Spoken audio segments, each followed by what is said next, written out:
Hello everybody, welcome to Bell CB. We have a quick radio check for you today on the Cobra 29NWLTD Classic. This is for Michael in New Jersey. He asked me to put a Mosfet Final in here, and an echo that we've got coming out the side over here is weren't any available slots on the front. Alright, let's check it out.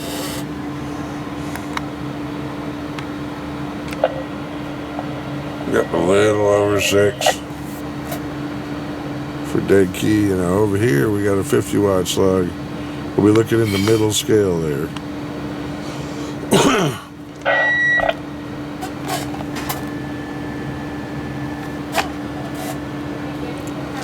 Turn that radio down. Audio. Check. Audio.